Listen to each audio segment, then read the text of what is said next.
Hey there, BookTube. Noah. Everyone who reads and must converse is a channel. Thanks for coming back by again. To the big book for June, what I'm going through is an amazing work that is actually a very brand new novel. It has just dropped, and one of the most, newest kind of things that I've ever read as far as going for something right when it has come out. I was already interested in it. It's something where, I don't go for books when I don't know what they are. I only read things that I know that I'm going to be interested in. I don't just go for, whatever. Something that seems interesting that I don't know anything about or whatever. I will kind of curate my selections very well because I want to enjoy what I read. But this I was very interested in. It is from a small press, a Slovene press in Slovenia. And the press is called Corona Samizdat. I'll leave a link in the description box if you're interested in getting your hands on a copy. This is America and the Cult of the Cactus Boots, a Diagnostic. It is a big boy, right? I tell you, I started this on the 1st of June. And I am halfway through it.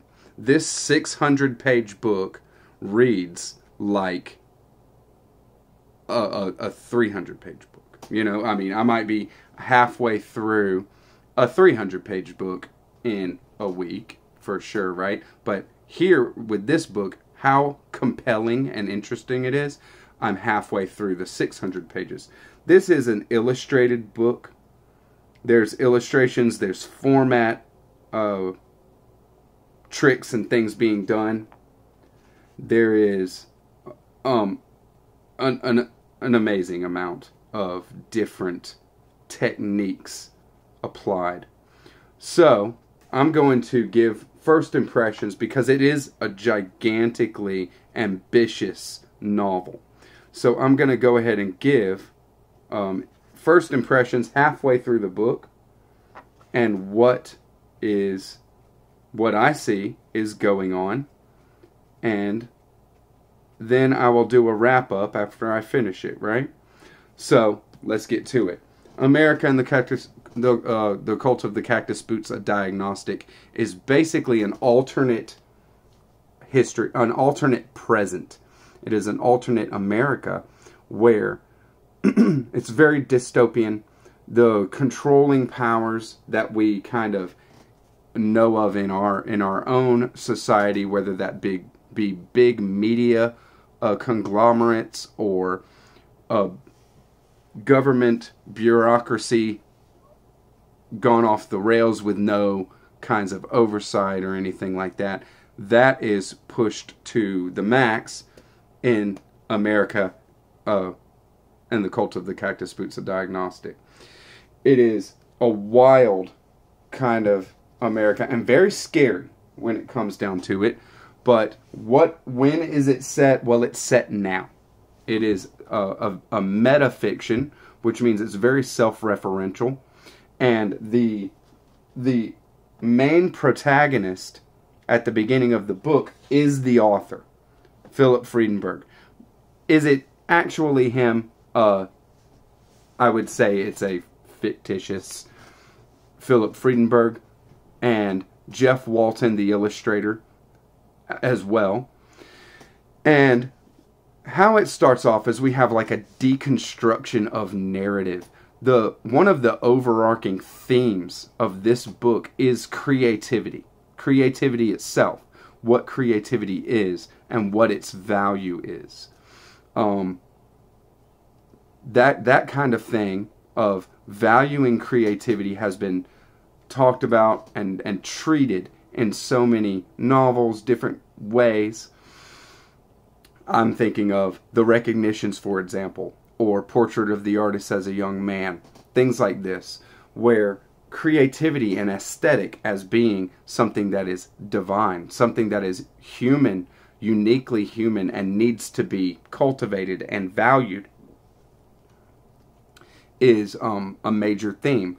But all too often, art and artists and creatives are not valued at all, and they actually are relegated to a pauper state during their lifetime and only lauded after a somebody who already has all the money they need takes them up and puts them out for the population, for the masses to enjoy, and critics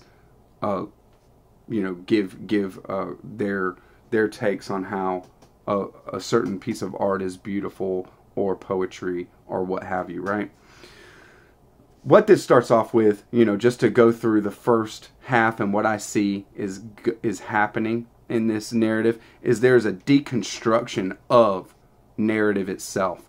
This will, being a metafiction and very self-referential the way that it is, the first part is pure creative power, and we are not exactly aware of where the narrative is coming from at the start.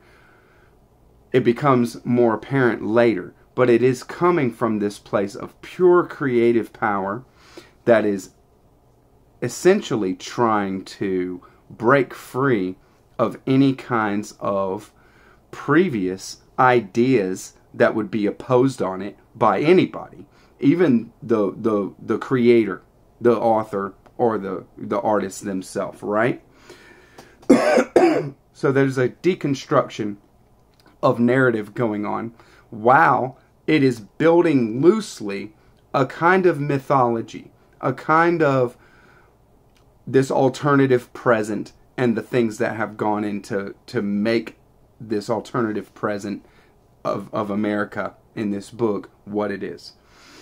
And then we go to a full-on kind of constructing mythology, where past the past of America itself, what has built America, is being shown through this lens, and it is very control versus oppression based.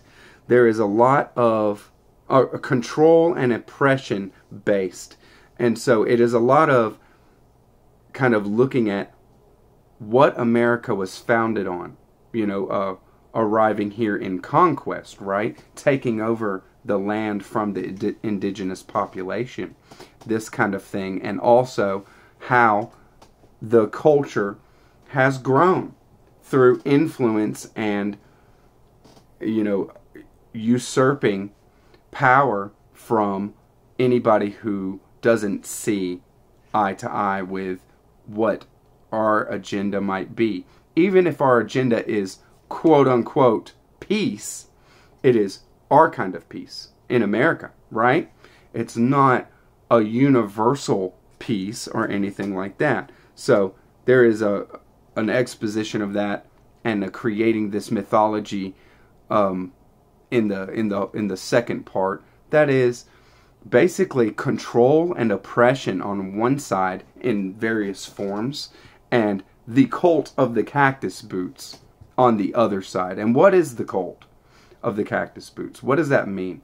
It's basically the group of creatives and readers, people that want to think and want to experience creativity, want to experience beauty and experience art. This is the people that are the cult. And and then we'll go on. Chapter 3 is a kind of initiation. And it was beautiful and amazing to kind of experience this. It's a very short chapter. And what it does is it puts you right where you want to be, where you didn't know you wanted to be. It is a pure creative inflow to the reader. And symbols completely break down. There's no symbols that can be used. Even the words, we'll get to that. The kind of words and words on the page seem to break down and need to be given new meaning by the actual reader. It is amazing what this thing is doing, just to tell you the truth. It is based on consciousness itself being of primary importance in the reality of America, and in the reality of the reader author relationship, because the meta quality of this book is off the charts. It is very much an interactive experience, and it is very much an experience like I've never experienced in any novel. And I definitely do like metafiction. You know, I've come in contact with it quite a few times. So there is a book, this book, that is in the book actually being written by the main protagonist and the two protagonists, Phil and Jeff, right? And then there is a movie based on that book that is produced far in the future, and that is actually being filmed. And this kind of thing shows, and you kind of get to a place where you're like, well, where is the now? What is now in the book? Well, it's now, like the time period and the things that are referred to is now. We can understand that that kind of thing is going on, but it's also referencing all these other kinds of things. So time kind of breaks down. And what it is like pure thought and energy. The reader, the author, and then the character of these different personages that are in the book become something more than just what's on the page. It is the relationship between you as reader and what you're getting to with that. The book becomes everything that you are experiencing while you're reading the book. And that might be kind of, you might say, well, of course, you know, while I'm reading any book, the book becomes the complete experiences, the experience of what is happening. But in this, it is in your face and used as a narrative device. It is amazing. And we get to, and what, as you can see, I'm halfway through. What I've come up to about halfway through is the development of a new paradigm, a new way of looking at what this reality is and what we're actually doing with creativity and creating art and giving meaning to things in our life, how we value things, where we place value, what we're doing. What we are actually doing as human beings is on the table for discussion. And it is handled in a very funny, there's a lot of absurdity to this because life has a lot of quote-unquote absurd things, right? So everything is fundamentally creative at its heart. Thoughts become words, become things, become words on the page. And that is the book. And it is almost unexplainable. I'm trying to do my best, right? So where we start with the new paradigm, though, is complete absurdism. Complete absurdism. And there is the quote from Camus, stated plainly in the book, that absurdity is the central concept and the first truth. It's where we have to start and where to go. And I'm thinking of, when I'm reading it, it's kind of a Buddhist sutra because they have this kind of holographic quality to them. And you are reading it and you find yourself seeing what is talked about in all different things. And everything is reflected in other things. And there's no way to really locate. And you're reading it and you're like, well, this is the cult of the cactus boots, but where is it? Where is the cult of the cactus boots? Where is the book? You know, I'm reading the book, but they're talking about the book, and he's referencing the book. Where is this thing? And it becomes and is something that you are inherently a part of. So I can't wait to give you the rest of my thoughts. Catch you on the next one, BookTube. Bye-bye.